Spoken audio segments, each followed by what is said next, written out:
حلیمہ سعدیہ۔ اب ابو لہب کے بارے میں آپ سنیں، اس نے خوشی میں اپنی نوکرانی کو آزاد کر دیا، باندی کو آزاد کر دیا۔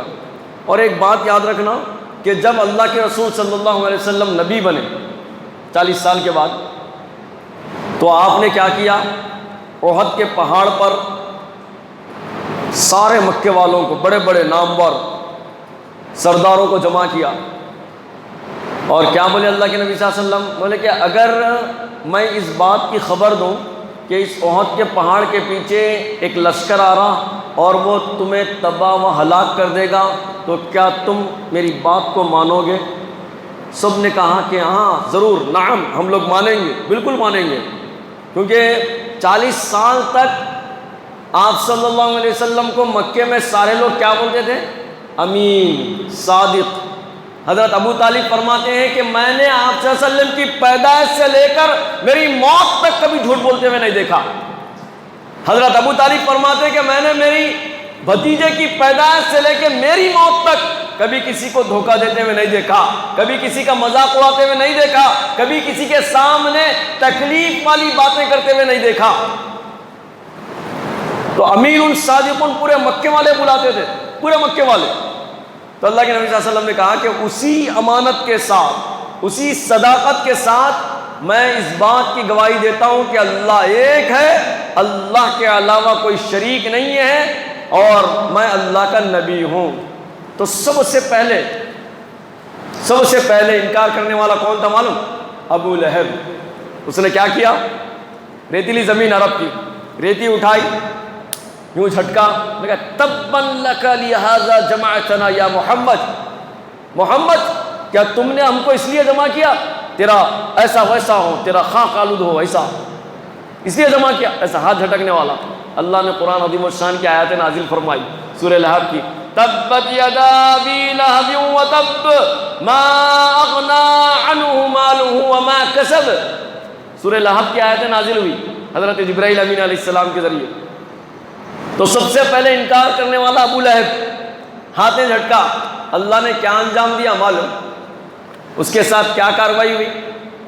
عرب میں سب سے زیادہ منحوس بیماری چیچک، اس زمانے میں چیچک کو سمجھا جاتا تھا، چیچک، وہ بیماری میں ابو لہب ملوث ہوا۔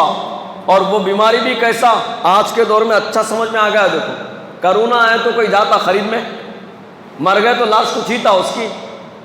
شہر بانسوڑا میں ہوا، دیکھو مر گئے تو پورے خاندان والے بھاگ گئے تھے، گھر کو چھوڑ دے گئے، پورے خاندان والے، کوئی بھی قریب جانے والا نہیں۔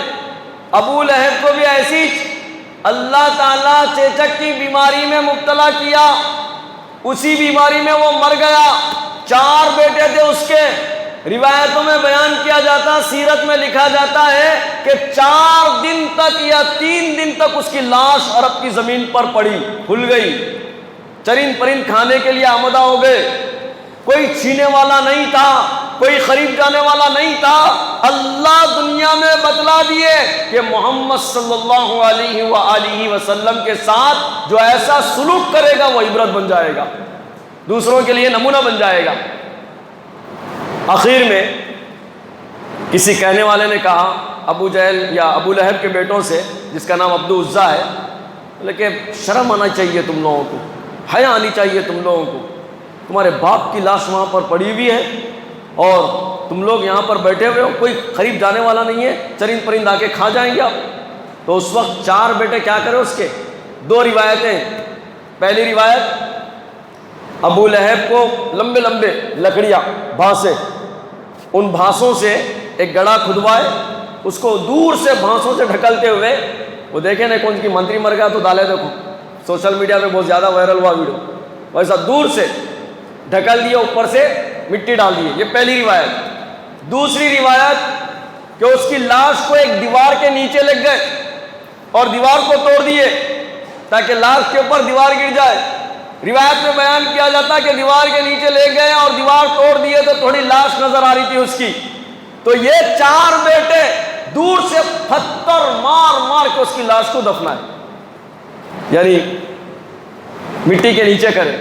اندازہ کیجیے آپ، اللہ تعالیٰ عبرت کا مقام کر دیے ابو لہب کو جس نے یہ کہا تھا کہ تبًّا لک لہذا جمعتنا، کہ محمد تیرا ایسا ہو ویسا ہو۔ ہم نے بارہا سنا اسی ابو لہب کے بارے میں، ان کے چاچا عباس، آپ صلی اللہ علیہ وسلم کے چاچا حضرت عباس رضی اللہ تعالیٰ۔ ذرا غور سے سنیے میرے بھائی، ہر ایک کے دل، ظاہری دل نہیں، باطنی دل سے سنیے اور دل کے کانوں سے سنیے۔ اللہ کی قسم، آج بھی ہم اگر ایک ایک بات پہ اللہ کے رسول صلی اللہ علیہ وسلم کے عمل کر لینا، دنیا بھی کامیاب ہو جاتی ہے، آخرت بھی کامیاب ہو جاتی ہے۔ سمجھ رہے نہیں ہم لوگ؟ ہماری عقلوں پہ پردہ پڑ گیا، دنیا کی چکاچوند روشنی، دنیا کی محبت ایسی دل میں بس گئی، اصل سمجھتے ہی نہیں شریعت کیا ہے، اللہ کیا ہے، نعوذ باللہ قانون کیا ہے، آمدہ نہیں ہے۔ وہ عام علماء بولتے ہیں ہمارا دل نہیں، پتھر بن چکا ہے، پتھر، کون سی بھی بات اثر ہی نہیں ہوتی۔ اس دور میں اللہ کے رسول صلی اللہ علیہ وسلم کے دور میں منافق بھی ہے تو ڈر کے نماز میں آتا تھا، کہتے کوئی تو مسلمان دیکھ لیا تو کم سے کم یہ تو سمجھے کہ میں مسلمان ہوں بولے۔ آج کا مسلمان ڈر سے ڈر 40 قدم دور، ارے تیرے کو مرنا ہے رے بابا، تیار ہو، نماز پڑھ رہے نہیں۔ خیر بہرحال میں بتلا رہا ہوں یہ سمجھانے کے لیے، تو دل کے کانوں سے سنیے۔ آپ صلی اللہ علیہ وسلم کے چچا عباس فرماتے ہیں کہ ابو لہب کے مرنے کے 1 سال بعد، کتنے بعد؟ 1 سال بعد ابو لہب میرے خواب میں آیا اور خواب میں آ کر مجھ سے کہا، میں اس سے بات کیا، کتابوں میں ہے یہ، میں اس سے بات کیا کہ ما حالک، تیرا حال کیا ہے؟ تو ابو لہب نے کہا کیا حال پوچھتا ہے، جہنم کی آگ میں جل رہا ہوں اور حال پوچھتا ہے، ایسے ایسے عذابات ہیں گمان تو تصور بھی نہیں کر سکتا اور حال پوچھ رہا ہے۔ لیکن کچھ معاملہ کمزوری کا یا تخفیف کا ہوتا ہے، بولے کہ کیا بھی نہیں، بس پیر کے دن میرے عذاب میں تخفیف ہوتی ہے۔ کیا پیر کے دن میرے عذاب میں تخفیف ہوتی ہے اور میری ایک انگلی سے پانی جاری ہوتا ہے، پانی کا چشمہ نکلتا ہے، پانی کا چشمہ، اور میں اس پانی کے چشمے کو پیتا ہوں جس سے میرے پورے بدن کے اندر جو آگ ہے وہ کمزور پڑ جاتی ہے۔ حضرت عباس کہتے ہیں کہ وہ یہی پیر کا دن تھا کہ جب حضرت صوبیہ جو آپ کی باندھی ہے دوڑتے ہوئے آ کر کہی تھی کہ ابو لہب تیرے بھائی مرحوم عبداللہ کے گھر محمد صلی اللہ علیہ وسلم چاند جیسا بیٹا پیدا ہوا ہے، تو ابو لہب نے دور سے انگلی کے اشارے سے کہا تھا افا انت حر، کہ تو آزاد ہے۔ اللہ کو وعدہ پسند آئی تو اللہ نے پیر کے دن ابو لہب کے عذاب میں تخفیف کر دی۔ آج ہم مسلمان نبی کے نام لیوا، رسول اللہ صلی اللہ علیہ وسلم سے عشق کرنے والے اگر ایک ایک سنت کو زندہ کر لیں گے، اللہ کی قسم اس منبر سے کہہ رہا ہوں کہ دنیا بھی کامیاب ہو جائے گی، آخرت بھی کامیاب ہو جائے گی۔